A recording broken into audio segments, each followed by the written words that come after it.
Hello, Namaskaram. I am Merin. Welcome back to our channel. In this video, embroidery basic stitches. That is, we will stitches in this video cover. So, let's go video. അപ്പോൾ നമ്മൾ ഇന്ന് ഏറ്റവും ആദ്യം ചെയ്യാൻ പോകുന്നത് herring bone stitch ആണ്. Herring എന്ന് പറയുന്നത് ഒരു ഫിഷ് ആണ്. അതിന്റെ ബോണിന്റെ ആ ഒരു സെയിം ടെക്സ്ചറിൽ ആ ഒരു സെയിം പാറ്റേണിൽ തന്നെയാണ് ഈ ഒരു സ്റ്റിച്ച്. അതുകൊണ്ടാണ് ഇതിന് ഹെറിംഗ് ബോൺ സ്റ്റിച്ച് എന്ന് പേരിട്ടിരിക്കുന്നത്. അപ്പോൾ നമുക്ക് ഈ ഒരു സ്റ്റിച്ച് എങ്ങനെയാണ് ചെയ്യുന്നതെന്ന് നോക്കാം.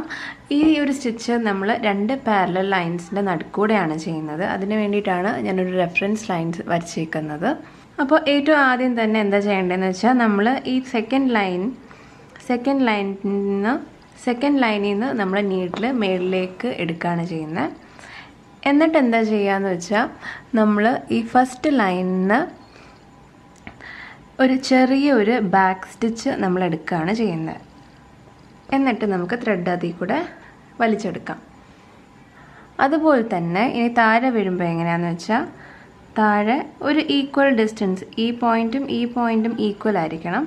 അപ്പോൾ ഈ ഒരു ഡിസ്റ്റൻസിൽ നിന്ന് നമ്മൾ പിന്നെയും ഒരു ബാക്ക് സ്റ്റിച്ച് എടുക്കുകയാണ്.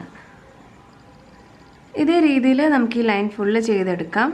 ഇനി നമുക്ക് പിന്നെയും ഇതിവിടെ മേളിൽ ഇതുപോലൊരു ക്രിസ് ക്രോസ് ആയിട്ടുള്ളൊരു പാറ്റേൺ ആണ് വേണ്ടത്. അപ്പോൾ മേളിൽ വന്നിട്ട് നമ്മൾ ബാക്ക് സ്റ്റിച്ച് കൊടുക്കുക.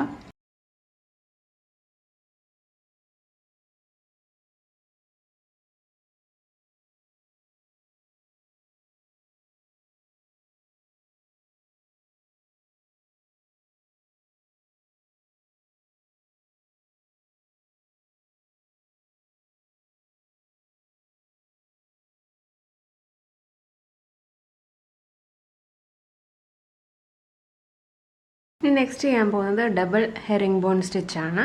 പേര് പോലെ തന്നെ നമ്മൾ രണ്ട് ഹെറിംഗ് ബോൺ സ്റ്റിച്ചാണ് ഇതിൻ്റെ അകത്ത് ചെയ്യുന്നത്. രണ്ടും ഇൻ്റർലിങ്ക്ഡ് ആയിട്ടാണ് ചെയ്യുന്നത്. അപ്പോൾ അതെങ്ങനെയാണ് ചെയ്യുന്നതെന്ന് നോക്കാം.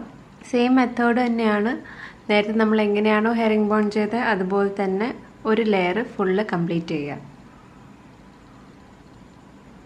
അപ്പം മേളത്തെ ലൈനിൽ നിന്ന് ബാക്ക് സ്റ്റിച്ച് ചെയ്യുക. താഴത്തെ ലൈനിൽ വരിക, അവിടെയും ബാക്ക് സ്റ്റിച്ച് ചെയ്യുക.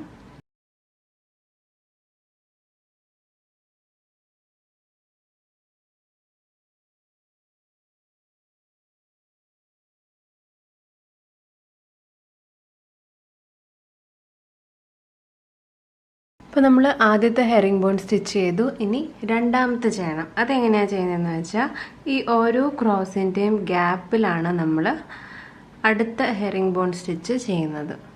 അപ്പോൾ അതെങ്ങനെയാണെന്ന് നോക്കാം. ആദ്യം എടുക്കുക, പിന്നെ മേളത്തെ ലൈനിൽ നിന്ന് ബാക്ക് സ്റ്റിച്ച് ചെയ്യുക.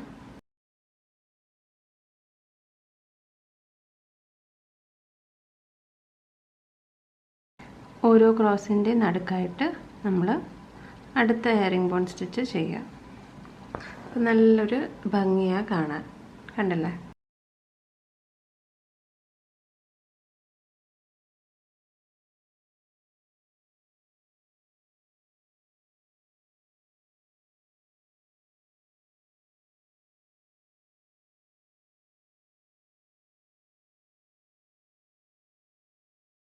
ഇനി നെക്സ്റ്റ് എന്ന് പറയുന്നത് ടാഗ്ഡ് ഹെറിംഗ് ബോൺ സ്റ്റിച്ചാണ്. നമ്മൾ ഏറ്റവും ആദ്യം ചെയ്തേക്കുന്നത് ഹെറിംഗ് ബോൺ സ്റ്റിച്ചാണ്. ഞാൻ സെയിം തന്നെ ആയതുകൊണ്ടാണ് പിന്നെയും റിപ്പീറ്റ് ചെയ്യാവുന്നത്.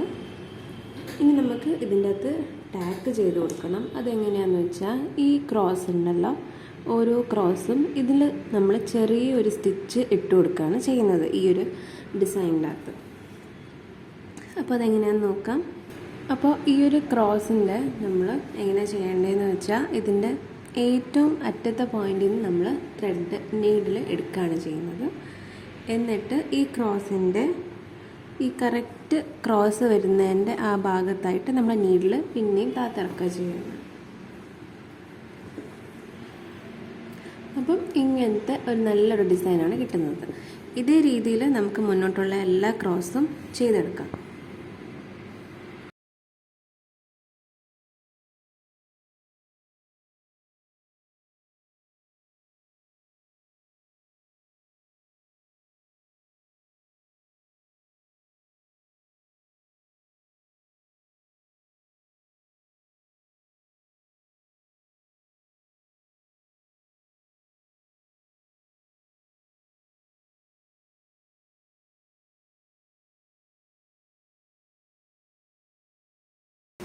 ഇതുപോലെ ടാക്ക് ചെയ്ത് ഈക്വൽ ഇൻ്റർവെൽസിൽ ചെയ്ത് പോവുക ചെയ്യേണ്ടത്. കണ്ടില്ല, ഇപ്പോൾ നല്ലൊരു ഡിസൈനായിട്ടാണ് വരുന്നത്. ഇത് നമുക്ക് സ്ട്രെയിറ്റ് ലൈനായിട്ട് മാത്രമല്ല, നമുക്ക് സർക്കിളും എന്ത് ഔട്ട്ലൈനും നമുക്ക് ഇത് വെച്ചിട്ട് ഡിസൈൻ ചെയ്യാവുന്നതാണ്. കൂടുതലും ഈ കൗച്ചിങ് എന്ന് പറയുന്ന സ്റ്റിച്ച് യൂസ് ചെയ്യുന്നത് ബോർഡേഴ്സ് ഡെക്കറേറ്റ് ചെയ്യാൻ വേണ്ടിയിട്ടാണ്.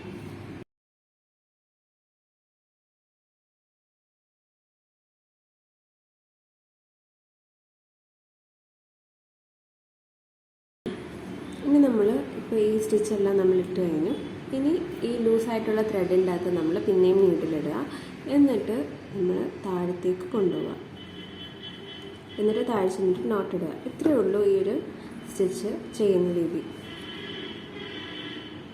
കണ്ടല്ലോ. ഇനി നെക്സ്റ്റ് എന്ന് പറയുന്നത് ഷെവ്രോൺ സ്റ്റിച്ചാണ്. ഇത് വളരെ സിമ്പിളാണ്. അതായത് നമ്മളുടെ സിഗ്സാഗ് സ്റ്റിച്ചിൻ്റെ അകത്ത് ക്യാപ്പൂടെ വരുന്നതാണ് ഈ ഒരു സ്റ്റിച്ച് എന്ന് പറയുന്നത്. അപ്പോൾ അതെങ്ങനെയാണെന്ന് നോക്കാം. അപ്പോൾ ഇതെങ്ങനെയാണ് ചെയ്യേണ്ടതെന്ന് വെച്ചാൽ, നമ്മൾ ഏറ്റവും ആദ്യം ത്രെഡ് ഇവിടുന്ന് എടുത്തു.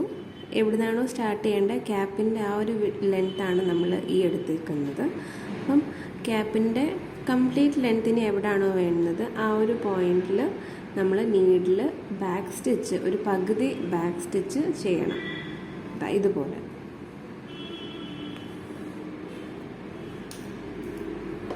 അപ്പം നമ്മൾ ചെയ്യുമ്പോൾ ശ്രദ്ധിക്കാൻ, നോട്ടൊന്നും വീഴാതെ വേണം നീഡിലെടുക്കാൻ. അപ്പോൾ ഇത്രയായി. ഇനി നമുക്ക് ഇവിടെയാണ് പോയിന്റ് വരേണ്ടത്. എവിടെയാണോ നമുക്ക് ആ ഒരു കോൺ ഷേപ്പ് വരേണ്ടത് അവിടെ നമ്മൾ ഇൻസേർട്ട് ചെയ്യുക. എന്നിട്ട് ഇവിടുന്ന് നമ്മൾ ബാക്ക് സ്റ്റിച്ച് ചെയ്യുക. ഓക്കെ. എന്നിട്ട് ഈ ക്യാപ്പ്, അതായത് ഈ ക്യാപ്പിൻ്റെ ലെങ്ത്തിൻ്റെ ആ ഒരു മെഷർ നമ്മൾ പിന്നെയും എടുത്തിട്ട് ബാക്ക് സ്റ്റിച്ച് ചെയ്യുക. ബാക്ക് സ്റ്റിച്ച് ചെയ്യുമ്പോൾ നമ്മൾ എവിടുന്നാണോ ആദ്യത്തെ ത്രെഡ് എടുത്ത അതേ പോയിന്റിൽ നിന്ന് വേണം എടുക്കാൻ. കണ്ടില്ലേ, ഇവിടെ ഒരു ക്യാപ്പ് ഫോം ആയിട്ടുണ്ട്. ഇതേ രീതിയിൽ തന്നെ നമുക്ക് താഴത്തെയും ചെയ്യാം. എവിടെയാണോ പോയിന്റ് വേണ്ടത് അവിടെ നമ്മൾ നീഡിലെടുക്കുകയാണ്. എന്നിട്ട് അവിടുന്ന് കുറച്ച് ദൂരത്തേക്ക് ബാക്ക് സ്റ്റിച്ച് ചെയ്യുകയാണ്. പിന്നെ തിരിച്ച് ഈ ഒരു ക്യാപ്പിൻ്റെ ഈ ഒരു സൈസ് എടുക്കുക.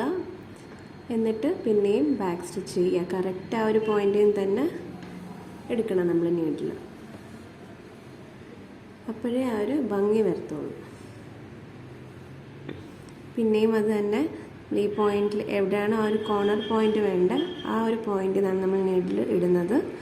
എന്നിട്ട് കുറച്ച് ദൂരത്തേക്ക് നമ്മൾ ബാക്ക് സ്റ്റിച്ച് ചെയ്യുക. അതുപോലെ തന്നെ ഫ്രണ്ടിലും വന്നിട്ട് ഇവിടെയും നമ്മുടെ ആ ഒരു കോർണർ വരാൻ വേണ്ടിയിട്ട് ഈ ഒരു ത്രെഡിൻ്റെ ഇവിടുന്ന് തന്നെ നമ്മൾ നീഡിൽ എടുക്കുകയാണ്. കണ്ടില്ല. ഇതേ രീതിയിൽ നമുക്കിതെല്ലാം ചെയ്യാം. അപ്പോൾ നമ്മളുടെ ബ്യൂട്ടിഫുൾ ആയിട്ടുള്ള 5 സ്റ്റിച്ചസും കഴിഞ്ഞിരിക്കുകയാണ്. വളരെ ഈസി ആയിട്ട് നിങ്ങൾക്ക് എല്ലാവർക്കും ചെയ്യാവുന്ന സ്റ്റിച്ചസാണ്. അപ്പോൾ നിങ്ങളെല്ലാവരും ട്രൈ ചെയ്ത് നോക്കുക. അപ്പോൾ നിങ്ങൾക്ക് എല്ലാവർക്കും ഇന്നത്തെ വീഡിയോ ഇഷ്ടപ്പെട്ടെന്ന് വിശ്വസിക്കുന്നു. നിങ്ങളെല്ലാവരും ഈ സ്റ്റിച്ചസ് പ്രാക്ടീസ് ചെയ്യുക. അപ്പോൾ ഇതുപോലത്തെ പുതിയ വീഡിയോസായിട്ട് ഇനിയും അടുത്ത വീഡിയോ കാണുന്നത് വരെ ഞാൻ മെറിൻ. നന്ദി, നമസ്കാരം.